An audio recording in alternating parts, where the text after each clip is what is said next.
Pero alam mo ba, Kuya Benny, Jen, na kahit na nagsimula na ang mainit na panahon, meron pa rin taong nanlalamig. Iya. Ba? Nanlalamig? Ang lamig-lamig. Akala ko pa naman nag-iinit yung mga batikosan. Sino yung nanlalamig na yan? Nako po. Ang Pangulong Bongbong Marcos ay nanlalamig na raw. Kanino? Sa kanyang kapatid. Akala ko pa naman. Hindi kay First Lady. Hindi ba the other way around na yung kapatid ang nanlamig sa kanyang Pakinggan natin. ading? Pakinggan natin si Senador Amy Marcos. Yeah, ano nga ba talaga nangyari? Senador Amy. Super ate. Hirapan ako, hindi ko nakakausap ang aking kapatid kundi sa publiko at maraming humaharang. Ni isa na lang po, okay lang kung hindi ako binanggit sa rally. Tutol, ang sinabi ko naman, mula ngayon, tutukan na natin tong isyung to kasi nakasalalay dito ang pagkatao at soberanya ng Pilipinas. This is way past Marcoses or Dutertes or politics or the elections. This is really the most important argument today. Ayan. Ayun. Nanlalamig na. Yung sinabi niyang soberanya, malamang ang tinutukoy niya ron is kung pwedeng gawin kay Duterte to, kay dating Pangulo, pwede rin gawin doon sa mga susunod pa. Ayun na nga. Na didemanda mo lang doon, sisiraan at sisiraan mo, tapos padadala mo na ron.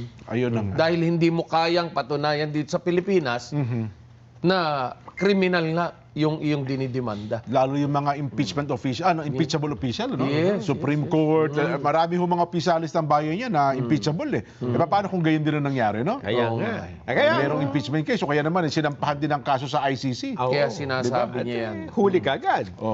Kaya ang ginawa ho ng Senador Amy Marcos, dahil dyan, total, malamig ka naman na sa akin, ayoko na rin sa'yo. Yan. Oo. Ayaw na. Ayun na. Tumiwalag na po si Senador Amy Marcos. Yun, naghiwalay na ng landas. Sa alyansa para sa bagong Pilipinas na suportado ng administrasyong Marcos. Alam mo, ako ang isa sa mga masasabi ko nalungkot sa balita na yan, Nelson. No? Bakit? Alam mo, kasi tayo, ugali natin, ayaw natin, lalo yung magkakapatid, di ba? Yung biological nakapatid mo, di ba? Sa laman, yung mag-aaway kayo dahil sa laman sa politika. Nakakalungkot yung bagay na yan, Nelson. Kung matatandaan natin, Jen, sa tingin ko, nauna nga ang alyansang alisin siya Dahil hindi siya binanggit Oo, matatandaan nyo, nung last na rally, campaign rally, ay 11 na lang ang sinabi na kandidato ng alyansa, di ba? Doon sa Cavite yan Oo. Kaya mukhang hindi lang ito pala dyan ang mababawas sa alyansa. At meron pa bang iba? Pero ang gulo ng sitwasyon, ha? Marami pang gustong kumalas. Di ba, sabi ko nga sa iyo noong nakaraan, meron ngayon mga kumakandidato na bahagi ng alyansa na nagkakanya-kanya na, Kuya Benny. Yan ang impormasyon lang naman natin.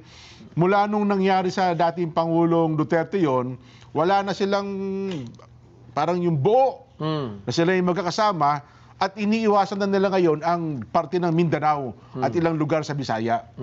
Kasi lalo na nga po, pagka-identified nila na baluarte ng mga Duterte, hindi makapagkampanya itong grupo ng alyansa ng Bagong Pilipinas. Kilala mo ba yung dalawa pa na in the coming days, baka... Kasi ito hindi pa naman direktang nagsasabi. Pero medyo may pahiwatig lang. Ito, maintindihan mo kung bakit Sino yan? Una, Senador Pia Cayetano. Maintindihan mo. Maintindihan mo kasi kapatid niya si Alan. Yung Alan Cayetano naman. Supporter. Supporter. So, understandable. Kinakanta-kanta ko pa naman yun. No? Alin? Yung Pia Cayetano. Di ba pwedeng Dante Marcoleta? Ha? Palitan mo na yan. Hindi ba yung tono ngayon Palitan mo na. Ay, nako. Sino ba yung isa? Magagalit si Kong Dante yan eh. Bakit siya na kinakanta mo? Hindi, naalala ko lang naman. Ano kinakanta? May LSS eh, yung lasong syndrome. Ang kinakanta ko kasi, pambansang simang, kampante, kay Dante. Ayun, yun dapat. Number 38 sa balota. Ayaw ko na nung piya-piya kayo, tano. Hindi Dante na. Ganun ba?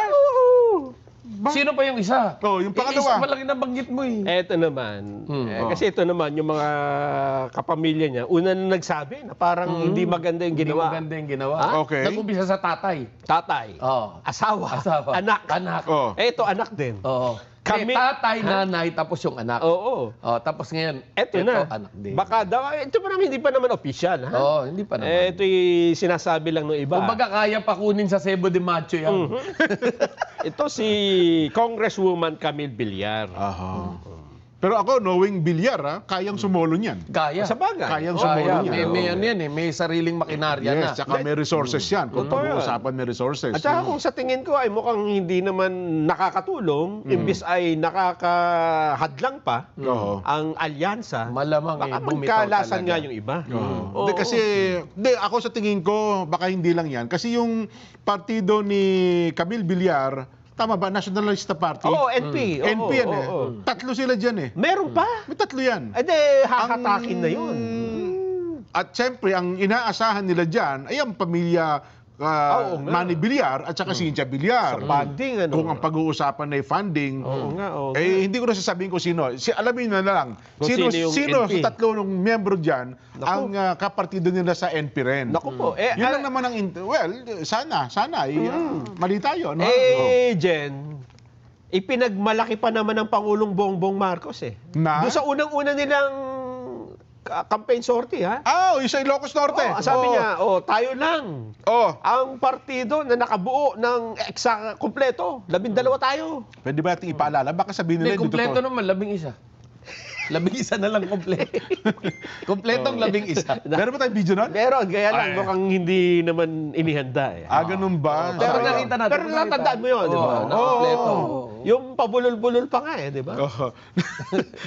Sabi ng Pangulo, kami na nakakompleto. Tsaka ito talagang pinili natin yan. Subok yung mga yung tao na yan. Yung kabila niya, kalaban natin eh. Parang mga nautusan na pinabili na ng suka eh.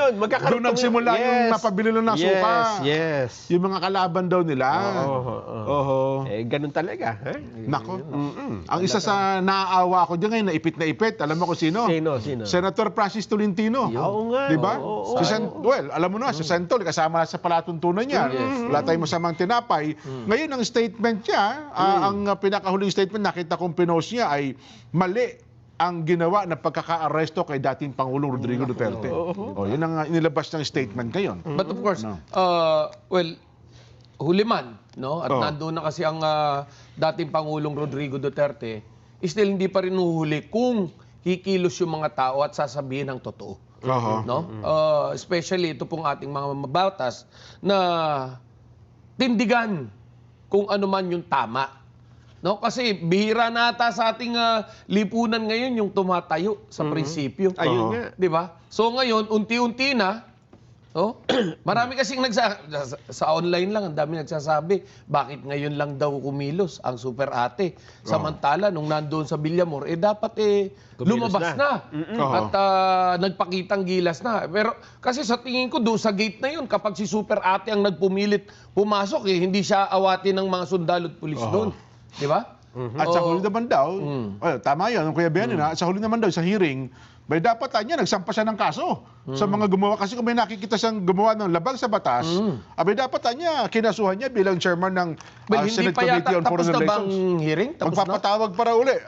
Kung meron pa silang maimbitahan. Dyan natin makikita na honest to goodness ba? Kasi meron tayong kilalang senador na investigasyon lang eh. Matapos imbestigahan, inimbestigahan na. Yun, naimbestigahan na. Wala nang nangyari? Naimbestigahan na. Naimbestigahan. Alam mo na yun, di ba? So, ano man na nangyari, hindi natin malaman. Nagkaarigluhan o ano, di ba? Hindi natin malaman. Pero naimbestigahan na. Ayun. So, yung pong ganyang mga mambabatas, yan po yung dapat tutukan nating mamamayan. Lagi natin titingnan Ano ba yung galaw ng bawat mambabatas natin? Ito po ba'y para sa tao o para lang sa sariling kapakanan? Ayan, Yan, opo. di ba? Ngayon ho, nakita natin na nagsalita na ho ang Super Ate at nakita natin kumikilos. Well, naniniwala po tayo na merong natitira pa sa dibdib ng ating Super Ate na paniniwalang meron ngang mali sa pag-aresto sa ating dating Pangulo. So doon po naman sa mga susunod na makikisakay na lang or totoo naman, nasa taong bayan po yan para ho i-analyze yung bawat action na gagawin nila. Totoo. Yan. Ito, nakita ko na yung post ng Senador Francis Tolentino. Sa isang panayam pala ito sa kanya, ang sabi siya, naniniwala siya na ang dating Pangulong Rodrigo Duterte dapat sa Pilipinas yung nilitis. Ayan, tama. Dito dapat sa Pilipinas, nilitis yung kanyang kaso. Sapagkat naninindigan siya na ang ICC ay wala ng jurisdiction sa ating bansa. Kaya dapat dito sa Pilipinas, nilitis ang dating Pangulong Rodrigo Duterte. Pero may tanong ako. Oho. Kung manindigan ang ICC dito sa ginawa nila, Oho. na mali naman, kanino naman tayo magsusumbong? Mukhang ganun na nga nangyayari, Kuya Ben. Ako sa sitwasyong ito, nakikita natin na mukhang paninindigan na ng ICC. Hawak na nila. Maliban na lamang kung mayroong mga petisyon ngayon na pauwiin ang dating Pangulong Rodrigo Duterte, kung mapagbibigyan nila yon. Hindi yun ang punto. Ang punto ko is, sakaling ang ICC ang nagmalabis sa kanyang kapangyarihan, na wala naman silang, hindi naman nila saklaw ang ating pong bansa, saan tayo magsusumbong? Kay Tulpo. Kaya Tulpo. Disgrasya. Huli.